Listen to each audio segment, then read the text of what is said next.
So I opened the Uber driver app last week to select my quest for this week, and I saw something new. Let's discuss.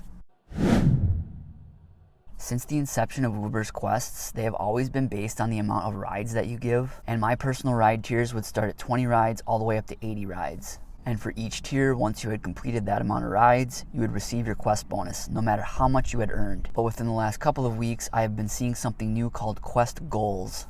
And goals are tiered by target earnings amounts, and once you reach the amount of earnings within a specific tier, that is when you will receive a quest bonus, no longer solely ride-based. And Uber says that quest goals include contributions from Fare, Surge, and Boost Plus. Only cancellation fees will count from cancellations, and tips do not count towards quest goals.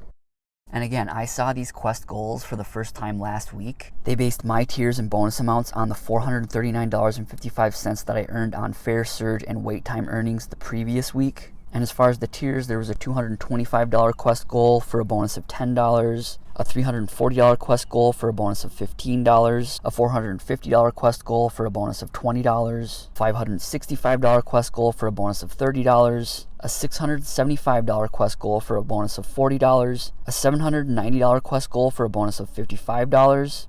So as far as launching these quest goals, initially, these bonus amounts were really underwhelming. So I didn't even drive for Uber this week. I actually drove for Lyft, and those goal tiers were offered for Monday through Thursday, but I was also offered goal tiers for Friday through Saturday this week. And since I don't typically drive Friday through Sunday, they couldn't base the goal tiers on past earnings. So they had to auto-generate earnings amounts and goal tiers. And these earnings amounts and tiers were probably based on average driver earnings on weekends. But you can see them here, $240 for 50, $355 for 75, $475 for 100, $595 for 130, $715 for 155, $830 for 210, and then $950 for 255.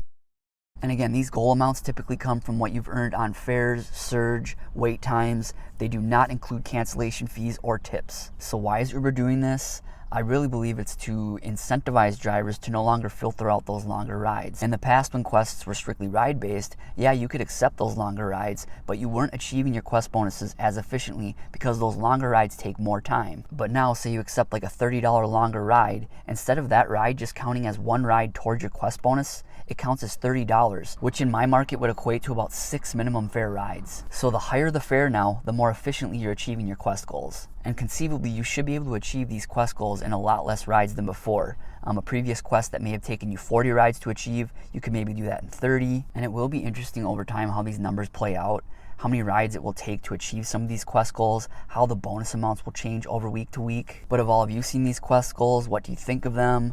Again, I didn't drive for Uber this week because my goals weren't great. Hopefully they're better next week. Thanks again for watching. Please like, comment, or subscribe, and drive safe. Thanks.